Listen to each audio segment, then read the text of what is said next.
Good evening, ma'am. We are the Group 1. I am Indulgence Bulabadan from Bachelor of Science in Criminology. This is our video representation regarding those personalities whom granted by Executive Clemencies. So, here are some information about his personal informations of the pardon limited to name, age, address, and occupations. The second one is crime committed. So the third one, details of the crime. So the fourth, judgment of the case by the court. And the fifth one, sentence imposed. So the sixth, why they are qualified. And lastly, when his pardon took effect. So shall we start our discussion? Good evening, ma'am. I am Indil James Labadan from Bachelor of Science in Criminology. This is my video representation regarding those personalities whom granted by Executive Clemency. The one who have been chosen is former Senator Robin Hood Carreño Padilla. So here are some information about in his personal information of the pardon limited to name, age, address, and occupation. The second one is the crime committed. The third one, details of the crime. And the fourth one, judgment of the case by the court. And the fifth one, sentence imposed. So the sixth, why they are qualified. And lastly, when his pardon took effect. So let's start to the person info of the pardon limited to. The subject, Robin Hood Carreño Padilla. Age, 54. Address, Quezon City. Occupation, actor, singer, and TV host. So, crime committed. In 1994, Padilla was convicted for illegal possession of firearms. In 1998, he was pardoned by President Fidel V. Ramos. So, the third one, details of the crime. In 1994, Padilla was arrested at his home in Quezon City after authorities found unlicensed firearms including Armalite rifle in a 357 Magnum revolver and arrested led to his incarceration. Judgment of the case by the court. Judgment of the case by the court is as follows. The first one, guilty of illegal possession of firearms and explosives. The second one, acquitted of attempted murder and frustrated murder. The third one, sentenced to a minimum of 6 years and 1 day to a maximum of 12 years in prison. So the fifth, sentence imposed, Judge David Rosset. Surrendered judgment date April 25, 1994, convicting a petitioner of crimes charged and sentenced him to an indeterminate penalty of 17 years, 4 months, and 1 day of reclusion temporal as minimum to 21 years of reclusion perpetua as maximum. He was convicted of illegal possession of firearms and spent time in jail. 6. Why they are qualified. Robin Padilla's qualifications of absolute pardon and conditional pardon stem for his contributions to society, behavior during incarceration, and potential for rehabilitation. These factors connectively supporting his eligibility for clemency. So, when his pardon took effect, he was pardoned and released on April 8, 1998. President Ramos granted Padilla conditional pardon and let him out of prison. Parole, absolute pardon granted by President Rodrigo Duterte to Robin Padilla took effect on September 12, 2016, according to President Rodrigo Duterte. It is one of the presidential privileges to grant pardon and legally wipe the slate clean on anyone's past. Showbiz's biggest action star in the 90s and ex-convict is no longer in limbo as a citizen of the Republic. Sweden Velado filed this report. An absolute pardon was granted to actor Robin Padilla by President Duterte on Tuesday night. Padilla was convicted for illegal possession of firearms in 1994. He was sentenced to 21 years of of imprisonment. But in 1997, former President Fidel V. Ramos granted him a conditional pardon. According to President Duterte this time, he gave Padilla a full restoration of his civil and political rights to finally vote and freely travel abroad again. Padilla's wife gave birth on Monday in the United States, but the actor failed to be by her side because his U.S. visa application was denied due to his case before. Alam mo yung crime na yan, walang nasaktan. Has suffered enough. I think, kung bitawan mo lang man yung tao sa labas, give him the rights. Meanwhile, President Duterte is also thinking of granting pardon this December to old political prisoners to allow them to finally go back to their families again before Christmas. Kasi lahat ng matatanda, saka may sakit, yung may rheuma na hindi na makatakbo, yung been there 80 years old above, kung gusto pa nila, may mauwihan sila, I will grant them pardon also so that they can return home. For the PTV News, Sweden, Velado.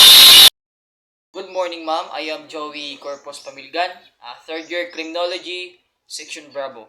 So, this is my report about today, all about the different individual who granted pardon. So, the one who I have choice is Gloria Macapagal Arroyo. So, here are some information about her personal information of the pardon. Limited to name, age, address, and also occupation. And the second one is crime committed. The third is details of the crime. And the fourth is judgment of the case by the court. And 5, sentence imposed. And number 6 is why they are qualified. And number 7 is when the her pardon took effect.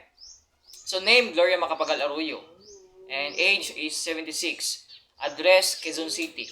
And occupation politician, writer, and economist. And second, crime committed, which is electoral fraud. And the third is details of the crime.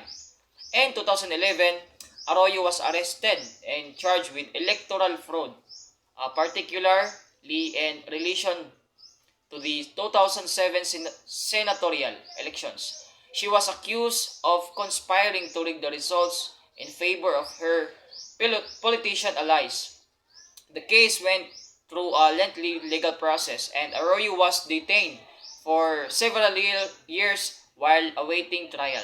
And the fourth is judgment of the case by the court. So Gloria Macapagal Arroyo, the fourth president of the Philippines, faced several legal challenges during her tenure. One of the most notable cases was her arrest and subsequent trial for electoral sabotage and connection with the 2007 Philippine general election. So the case against Arroyo stemmed from allegations that she conspired to rig the result of the senatorial elections in favor of her administration's candidate. So the penalty of elections offense under this code shall be punished with imprisonment of not less than 6 years and 1 day, but not more than 12 years, and shall not be subjected to probation. And number 5 is sentence of imposed.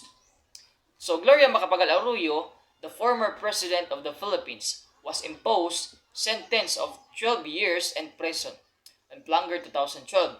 So the case her involved the misuse of $8.8 million in state lottery funds during her presidency.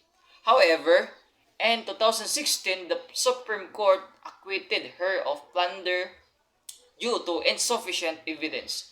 So, and number 6, why are qualified?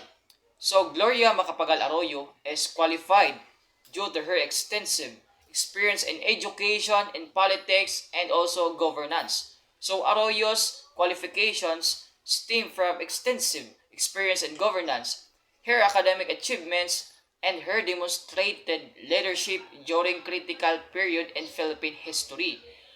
Number 7, when her pardon took effect, President-elect Rodrigo Duterte said on Monday, May 23, that he is ready to grant pardon to former President Gloria Macapagal Arroyo. He said, "I am ready to grant pardon to Arroyo. Si Arroyo, to my mind, should also be released kasi yung lahat ng nadimanda and connection with the sweepstakes expenditure ng intelligence fund nasa labas na. Si Arroyo lang ang nandyan, he said during press conference in Davao City late Monday in evening. I am ready to grant pardon to Arroyo. All of those charged with her in connection with the sweepstakes expenditure on the intelligence fund are already free. It's only Arroyo who remains under arrest. Alam po makatulong, especially galing bukid, yan meron kaming tinatawag ng mga assets, pinibigyan ko yan. Paano ilagay doon yan? Ayaw ang pahig ng pangalan. Di ba pirma yan? Ilagay mo. Even when Miswari magpunta siya dito, expenses incurred in connection with the visit of Miswari. What is that? Well, you deploy forces. Then meron kang mga spies. Then yung mga muro dito na utusan mo na hindi spies pang away. Na nobody would just blow up a grenade mo, patay si Miswari o dito, then you have to keep it. Paano mo mailagay yan? Di sabi mo, kung yan, kung itemized, okay pa for intelligence pa like that. Hindi mo baski kanina. So malapit na siya sa Ayaw niya. I offered I said when I become president, I will pardon you. I talked to her. Sabi ko, ma'am, gusto mo i-pardon kita? Not because we are friends, but because I do not think that there is a good case against you. As a prosecutor and as a lawyer. Ano sabi niya? Ayaw ko because to be eligible for pardon, you have to admit the sin. Ayaw niya kasi wala naman siyang kasalanan. Tama naman. Sabi ko na lang, well, you just apply for bail. Total, lahat naman naka-bail na. Mura to, naka-bail na yan. And I will just give my 2 cents. Not to favor, but again, she deserves to be released. Sure. What about... Alam mo bakit? Isa pa yan. She has been detained for so long. The trial delayed. Nag-alok ng pardon si incoming President Rodrigo Duterte kay dating Pangulong Gloria Macapagal Arroyo. Pero tinanggihan umano ito ng dating Pangulo dahil kinakailangan itong mag-plead ng guilty sa kasong plunder. Ginawa ni Duterte ang alok sa isinagawang news conference kagabi sa Davao City.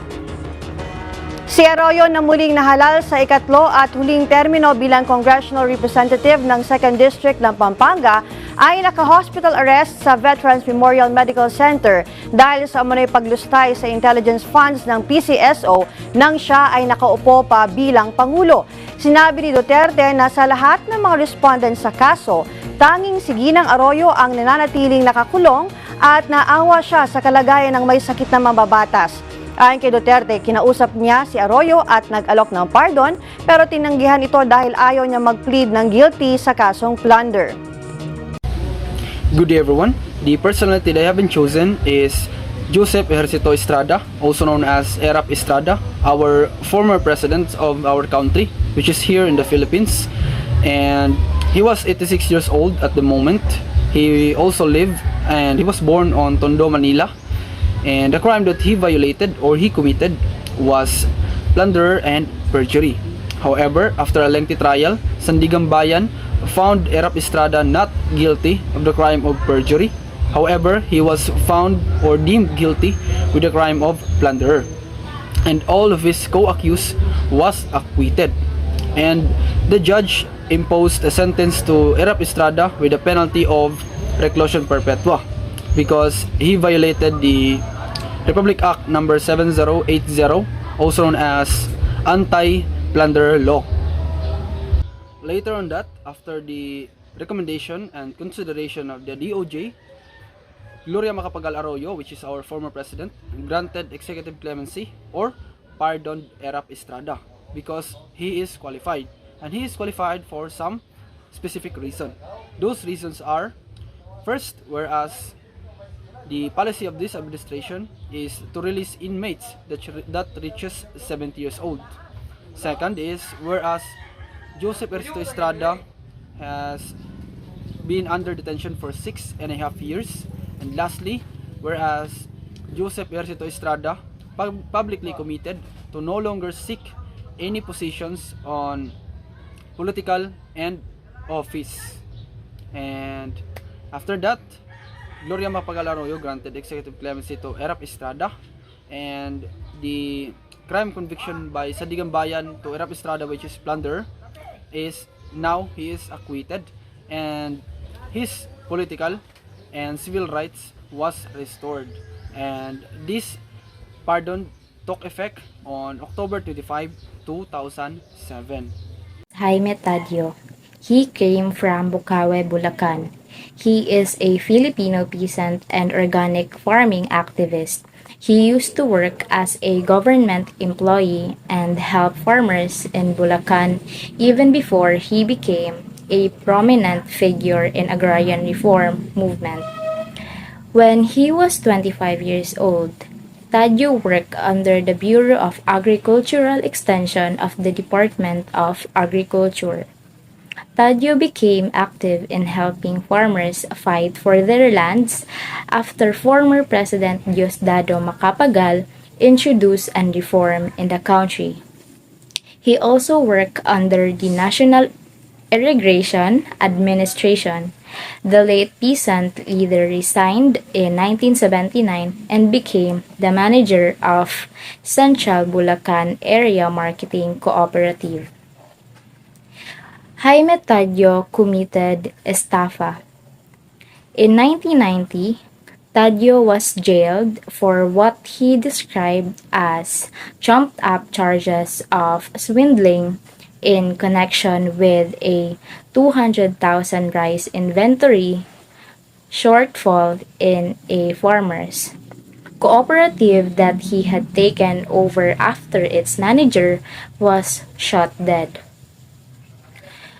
So, on May 4, 1987, Judge Roy A. Masadao Jr. rendered a decision in the aforementioned criminal case finding the accused guilty of the crime of estafa as follows. Wherefore, premises considered, the court finds accused Jaime Tadio guilty beyond reasonable doubt as principal of the crime of estafa.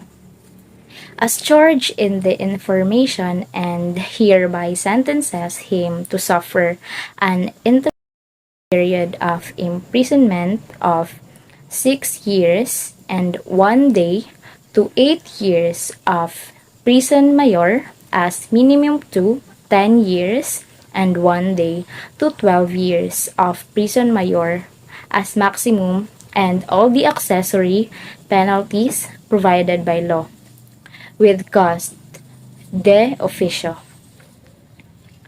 So he is qualified for pardon because there, the man popularly known as Kajimi spent 3 years and 3 months on what he says were trumped-up charges of swindling connection with a 200,000 rice inventory shortfall in a farmers cooperative he had taken over after its manager was shot dead during the martial law regime. So when his pardon took effect, in 1998, he was granted a full presidential pardon by then President Fidel Ramos in support of full farmer empowerment. So, good day. Today we will be going to discuss about Joseph Scott Pemberton. He is a 19 years old at the time, and he lived in New Bedford, Massachusetts in USA. So he is a United States Marine Corps Lance Corporal, and he committed homicide. So here's the details of the crime. On the evening of October 11, 2014, according to the police and witnesses, they subsequently went to Cell Zone Lodge, a nearby motel. So 30 minutes after checking in, Pemberton left the motel, leaving the door to the room ajar. Staff found Lourdes' naked body, partially covered from the waist down, with her neck blackened with strangulation marks, and her head in a toilet bowl. So condoms recovered from the bathroom were subjected to DNA testing to determine if the semen is contained match that of Pemberton. So, forensic expert from the U.S. Army Criminal Investigation Laboratory determined that one of the three condoms recovered and a condom wrap recovered from the motel room had Pemberton's fingerprints. The DNA within the condoms also did not match Laude's DNA. So the cause of death was reported as asphyxiation by drowning. Pemberton was reported to have later admitted that he murdered Laude after he found out she was transgender. So, the judgment of the case by the court on December 15, 2014, the Olongapo City Prosecutor's Office of the Philippine Department of Justice found probable cause to charge Pemberton with murder. And that day, he was charged with murder in front of the Olongapo City Regional Trial Court Branch. But the sentence imposed to Pemberton on December 1, 2015, the Olongapo Regional Trial Court found Pemberton guilty of homicide, citing mitigating circumstances, including Laude not revealing her biological sex, and sentenced him to 6 to 12 years in jail. The court said the killing of Laude amounted only to homicide and did not meet the standard for murder. So, why Pemberton is qualified for clemency? So, Pemberton applied for GCTA. The Olongapo Court asked the Bucor or the Bureau of Correction to submit a computation of Pemberton's good conduct time allowance or the GCTA. So, according to Justice Undersecretary Mark Perite, the Bucor's computation will be the court's basis for granting Pemberton an early release. In addition, the 30 argued that Pemberton should be released because there were no reports that he had behaved badly while incarcerated. So we should allow him the good character presumption according to Duterte. He added that he had informed Justice Secretary Minardo Guevara of his decision. So on September 7, 2020, President Rodrigo Duterte granted an absolute pardon to Pemberton. So this time we will be going to discuss about Jovito Plameras Jr. So Jovito Plameras Jr., he is the first elected governor of Antique convicted for graft. He is 83 years old and he lives in Antique. So he is the first elected governor Antique convicted for graft, granted conditional pardon in 2016 if he pays the Antique provincial government 2.65 million. So it was on March 12, 1997, during his incumbency as provincial governor of the province of Antique, that petitioner Plameras received two checks from the DECS in the total amount of 5,666,667 drawn against the Land Bank of the Philippines. So for the purchase of school desk and armchairs, the checks were deposited with the Land Bank of the Philippines San Jose Antique branch, where the province of Antique maintains an account. So the provincial governor of the province of Antique, in such capacity and committing the offense in relation to office, with deliberate intent, with manifest partially and evident bad faith, did then and there willfully, unlawfully, and feloniously disburse or caused the payment of amount of 5,666,600 pesos. So Philippine currency to Jesusa T. De La Cruz, the clerk enterprises, for the purchase of 1,356 desks and 5,246 armchairs without the authorization from the provincial school board and without observance of the proper procedure, there being no binding process and before delivery of the said desk and chairs purchased by the province of Antique, resulting in delayed delivery of desks and armchairs, which are defective and non-delivery of 60.